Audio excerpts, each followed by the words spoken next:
السلام علیکم ورحمۃ اللہ وبرکاتہ۔ ناظرین، تو جس طرح کہ آپ لوگ جانتے ہیں کہ میں آج کل روزے کے اوپر کچھ ویڈیو بنا رہا ہوں کہ روزے آج جس طرح آتا ہے، رمضان کا مہینہ بھی چل رہا ہے، میں کہتا ہوں روزے کچھ وعیدیں سناتے ہیں، آپ کو کچھ طریقے بتاتے ہیں روزہ کس طرح ٹوٹتا ہے، کس طرح نہیں ٹوٹتا، کچھ طریقے ہیں اس کے لیے میں ویڈیو بنا رہا ہوں۔ آج کی میری ویڈیو روزہ رکھنے کے فضائل۔ ناظرین، پہلے میرے یوٹیوب چینل کو ضرور سبسکرائب کریں، میری فل ویڈیو آج کا اگر سکپ کرتے ہیں آپ کو نقصان ہوتا ہے کہ آپ کمنٹ میں آتے ہیں کہ یہ آپ غلط بات ہے، یہ وہ ہے، یہ وہ ہے، اس لیے آپ پوری میری فل ویڈیو کو واچ کریں۔ شروع کرتے ہیں، بسم اللہ الرحمن الرحیم۔ پہلا، ہر شے کا ایک دروازہ ہوتا ہے اور عبادت کا دروازہ روزہ ہے، سبحان اللہ۔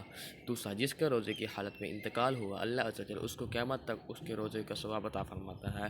تیسرا، جس نے رمضان کا روزہ رکھا اس کے حدود کو پہچانا اور جس چیز سے بچنا چاہیے اس سے بچا، تو جو کچھ گناہ پہلے کر چکا ہے اس سے کفارہ ہو گیا، سبحان اللہ۔ چوتھا، جس نے اللہ عز و جل کی راہ میں ایک دن کا روزہ رکھا، اللہ عز و جل اس کے چہرے کو جہنم سے 70 سال کی مسافت دور کر دے گا۔ پانچواں، قیامت کے دن روزے داروں کے لیے سونے کی دسترخوان پر کھانا رکھا جائے گا جسے وہ کھائے گا، حالانکہ لوگ حساب کتاب کے منتظر ہوں گے، سبحان اللہ۔ ناظرین، میرے یوٹیوب چینل کو سبسکرائب کریں، ویڈیو واچ کریں، فل ویڈیو واچ کریں۔